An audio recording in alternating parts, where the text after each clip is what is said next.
My father tried to steal my life's work and give it to my unqualified stepbrother, thinking I would be powerless to stop him. But I saw it coming, outmaneuvered them, exposed their fraud, and built my own biotech empire, proving that real success is the best revenge. No one wakes up expecting their entire life's work to be stolen in broad daylight, handed off like a cheap souvenir to someone who didn't even deserve to be in the same room as it. But that's exactly what happened to me. That morning was like any other, coffee gone cold on my desk, the hum of the centrifuge, the faint scent of ethanol lingering in the air. I had spent the better part of a decade perfecting a targeted molecular drug delivery system that had the potential to change the landscape of cancer treatment. Years of my life were poured into this. Every ounce of knowledge, every sleepless night, every sacrifice. And yet, in the blink of an eye, all of it was ripped away. Then, my phone rang.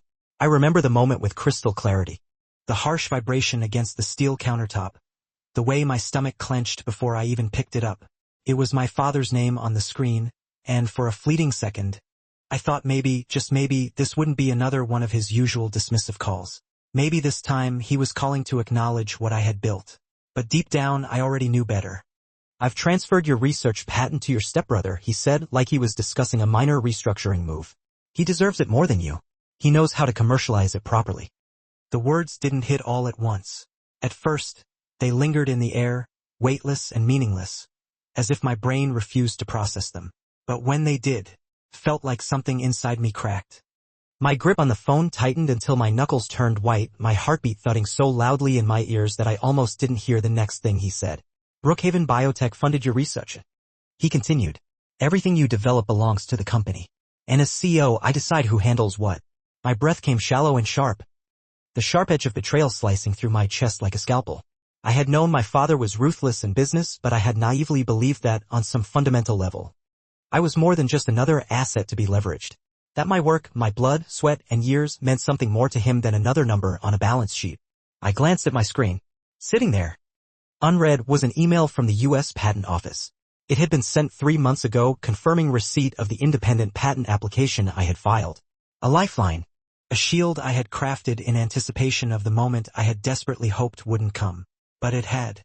I exhaled slowly, forcing my voice into something resembling composure, though inside, the storm was raging. He thought he had blindsided me. He thought he had won. But what he didn't know was that I had seen this coming for years. I had spent months watching as the ground beneath me shifted as he carefully maneuvered me out of projects, reallocated funding, and strategically positioned my stepbrother in places he had no business being. It had started subtly, access to my own research slowly becoming more restricted. My name being left off internal reports that I had authored, private meetings about my work happening without me. And then there was Ryan, slinking into the frame, grinning like he had already claimed his prize. Ryan had always been more of an opportunist than a scientist. He knew the right people, spoke the right jargon, and excelled in the art of being in the right place at the right time. But understanding the nuances of biochemistry? The intricate, painstaking work that went into something like this? He had no clue. And now, my father had handed him my life's work on a silver platter. The betrayal burned deep, a slow and festering ache that pulsed beneath my ribs. Not because I had lost something I hadn't, not yet, but because he had thought he could take it from me so easily. As if I would stand idly by, as if I had not spent years anticipating his every move, preparing for the inevitable. The truth was, I had known my father long enough to never fully trust him. He was a strategist before he was a parent. A businessman before he was anything remotely human. And so, I had done what I always did. I planned. I planned for every possible outcome. I had spent the last 6 months compiling evidence, filing my patents independently and ensuring that every key discovery, every crucial breakthrough, had been documented in a way that made it indisputable. I had secured funding, forged alliances, and, most importantly, made sure that my research was untouchable. So as my father sat on the other end of the line, waiting for my reaction, expecting outrage, expecting me to lash out or beg, I did the one thing he never saw coming. I smiled. Not because I found any of this amusing, but because I had already won. The wheels had been set in motion long before this moment, and now, they would crush him. I steadied my breathing and leaned back in my chair, the weight of years of sacrifice pressing against my spine. He thought he had taken everything from me, but what he had really done was light the fuse of his own undoing. I had been playing his game for years, but the difference between us, I was always 10 steps ahead, and now, he was about to find out exactly what that meant. The first time I realized I was being pushed out, I tried to tell myself it was just paranoia. After all, I had spent years at Helios Biotech, pouring every ounce of my energy into research that could save lives. I was my father's firstborn, his flesh and blood. I had earned my place. Surely, no rational man would cast his own son aside in favor of an outsider who had walked into his life a mere 2 years ago. But paranoia has a way of turning into reality when the signs refuse to be ignored. It started with small inconveniences, subtle, almost imperceptible at first. My research access was restricted for reasons that were always conveniently vague. My login credentials would mysteriously stop working overnight, forcing me to waste hours waiting for IT to look into it. My emails about funding requests were met with silence, despite previously having an open line of communication with the finance team. At first, I made excuses. Maybe it was just bureaucratic red tape. Maybe it was an unfortunate coincidence. But coincidences don't happen again and again and again. Then, my team members started getting reassigned.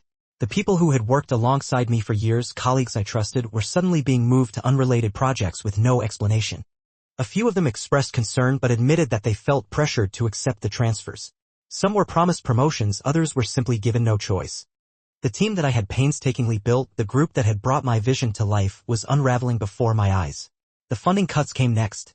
Bit by bit, my project's resources were quietly slashed, just enough to slow progress but not enough to raise alarms. I had to fight for materials, justify every minor expenditure, and battle the sudden influx of bureaucratic red tape that had never been there before. My father knew better than to cut me off outright. That would be too obvious. Instead, he chose the slow, methodical route, hoping I wouldn't notice until it was too late.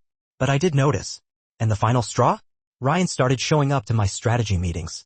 The first time it happened, I almost laughed at the absurdity of it. This was a man who had no scientific background, no experience in pharmaceuticals, no knowledge of research or development. His expertise, networking, social climbing, and schmoozing at overpriced business retreats. And yet here he was, strolling into my meetings like he belonged there, nodding along as if he even remotely understood what was being discussed. At first he was quiet, observing, taking notes. But then he started asking questions, bad ones. Questions that revealed just how little he understood. He would nod at the right moments, throw in a few buzzwords he had clearly memorized, and pretend as if he had an actual role to play. But he was a fraud, and every single person in that room knew it. And yet, no one said a thing. That was when the reality of the situation hit me. He wasn't just sitting in. He was being groomed. It was no longer just about my funding being cut or my team being reassigned. This was a full-scale takeover. My father wasn't just pushing me out, he was installing Ryan in my place. He was setting the stage for Ryan to claim my research as his own, to take credit for something he didn't even have the capacity to understand. That's when I knew I had to act. Fast. I reached out to Savannah Park, an old friend from college who had since built a reputation as one of the most ruthless intellectual property lawyers in the industry. If there was anyone who could help me fight back, it was her. She listened carefully as I laid out everything. The restricted access, the reassigned team members, the funding cuts, Ryan's sudden involvement. When I finished, there was a long silence before she finally spoke. Document everything, she said, her voice measured and firm. Every email, every meeting, every funding cut, every instance where you were sidelined. And most importantly, file your own patent independently of the company. And so I did. Nights, weekends, holidays. I poured everything into making sure that my research was protected. I compiled exhaustive documentation, every milestone, every breakthrough, every experiment conducted outside of company resources. I made sure it was witnessed, logged, and verified. My personal lab became my fortress, and every discovery I made was shielded from prying eyes. By the time my father made his move, it was already too late. He thought he was orchestrating a quiet coup, that I would be caught off guard, that I would be powerless to stop him. He thought I would fight back blindly, desperately, without preparation. He was wrong, because I had been preparing for this moment from the very beginning. And now it was his turn to be caught off guard.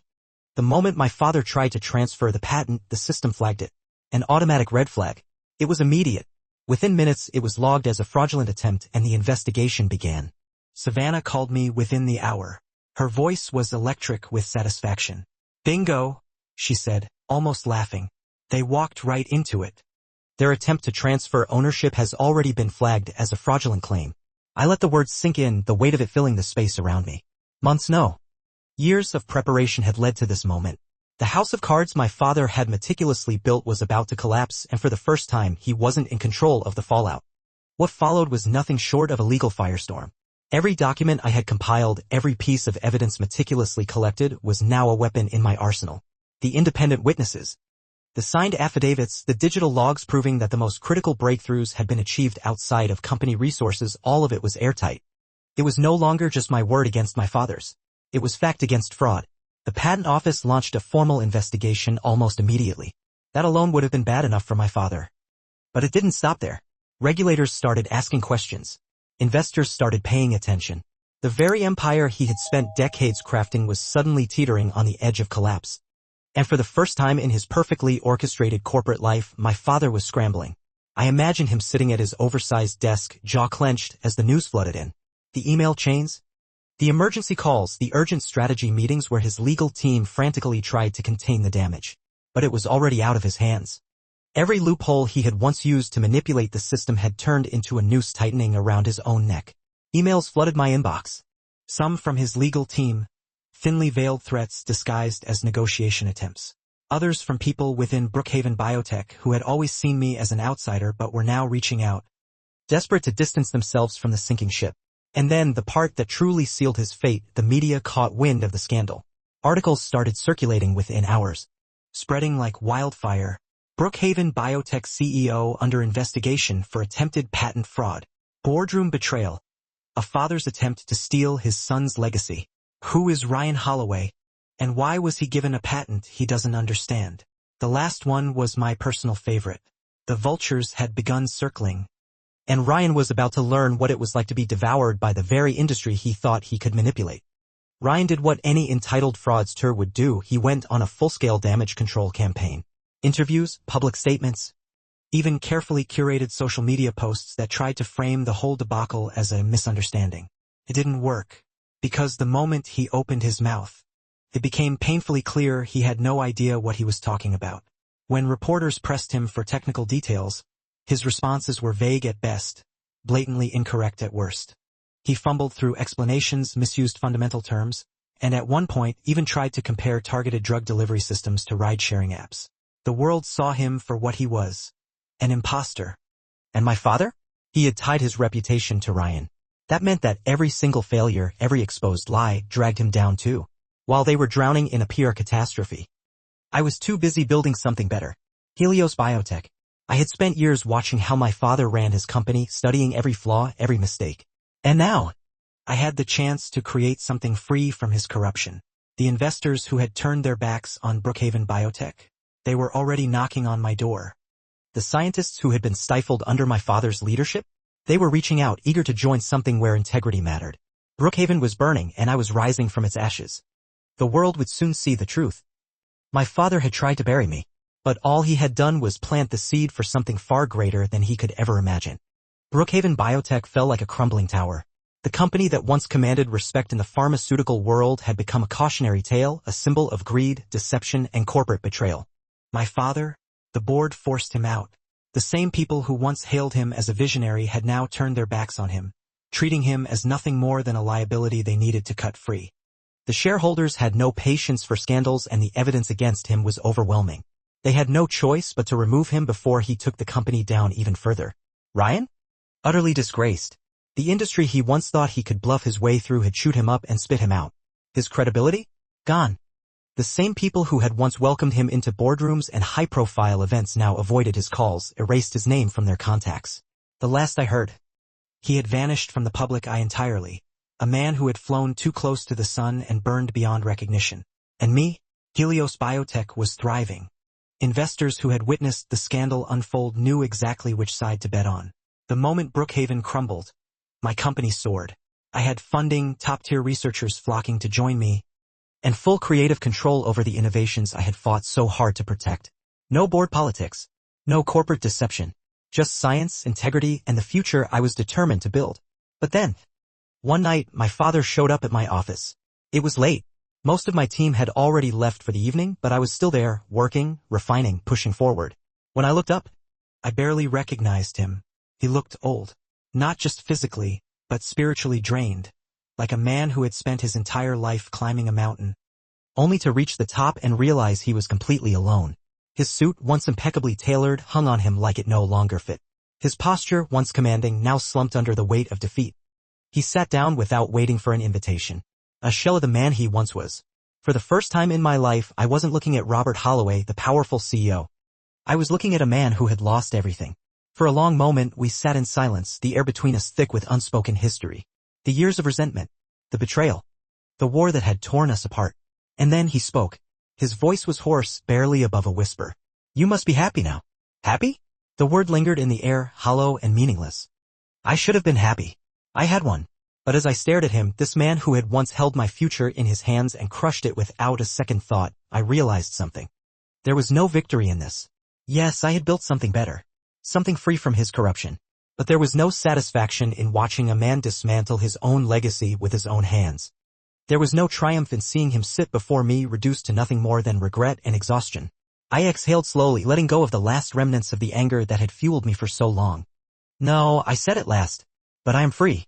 And that was the only thing that had ever truly mattered. They say revenge is sweet.